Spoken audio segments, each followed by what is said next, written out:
All right, White Line agents. I want to talk a little bit about showing houses. What you need to do whenever you come to a house to show. And it's not too hard to do this thing, but it does take getting there a little bit early in order to do effectively, in my opinion.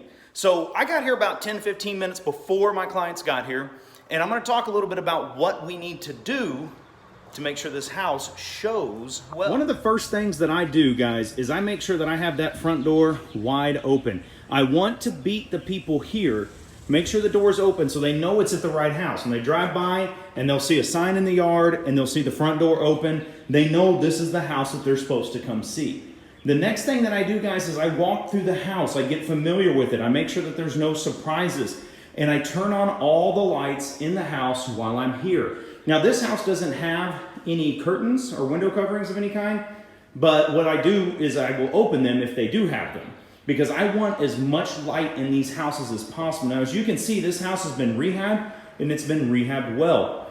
So I want them to be able to see that. I mean, the backsplash is kind of shiny. I want the light coming off of that. I want them to see everything they possibly can. Now, if you are a female agent and you are showing houses by yourself, get familiar with the house and get familiar with the exits. Most of the time you know your clients and you know them well, but you still want to be smart about it. So this is the back door exit. As a female client, I'd recommend getting here early, knowing where the back door is, and unlocking it. In case something weird goes down, you need to know how to get out of the house. Secondly, is I'm going to sit here for a little bit and do some research. I'm going to read through the listing one more time. I have the listing printed out. I'm going to see if there's anything weird, any weird offer instructions, anything that they're disclosing on the property that I need to make sure my people know. And I'm going to make sure that I am familiar and ready to answer those questions so I seem educated and I know what I'm talking about. Lastly, ladies, if you're showing a house, you never need to be the first person in a room. As a matter of fact, I'm upstairs right now. If I was a female agent, I would not walk in the room with my client behind me. I'd allow them to walk in the room and I would stand over here so that way I've got my back to the exit. Allow them to go see it. There's nothing in here they're going to break, steal, whatever. Doesn't matter. It's a bedroom. Let them go on their own. So my advice to you is be safe, be knowledgeable, have some fun. I mean, these houses are so cool and you get to kind of explore them on your own, see what you like for your own house maybe. And you'll also be able to know what the clients want after you've seen it, after they've seen it, so that way when you go to the next house, you know what to do. Oh, and one last thing before I go, guys. When you leave, some people leave a card, some people don't. That's your choice. It's up to you.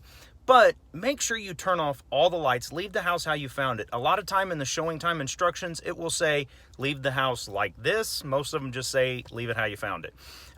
Make sure you reset any alarms, turn off all the lights, make sure you lock all the doors that you open, because you do not want to be responsible for having a break-in or something happening because you were negligent. So make sure you lock all those doors real tight, and don't forget to leave feedback. Once you start getting more listings, you're going to understand the importance of feedback. Sometimes it's something that can be fixed and that the realtor would really like to know that. It's a professional courtesy that we should all do. So take a minute, takes 2 minutes, and leave some feedback for them. Actually tell them what they honestly thought. And sometimes, like in this case, I just got done showing that house. It just wasn't for them. They just really didn't like it. So that's what I'm going to put. House showed well. They just didn't like it. And I think it had something to do with it being 2 stories, which they should have told me that before we even showed up, but whatever. So leave some feedback, lock it up, leave it how you found it, be professional, and then go show some more until you sell one.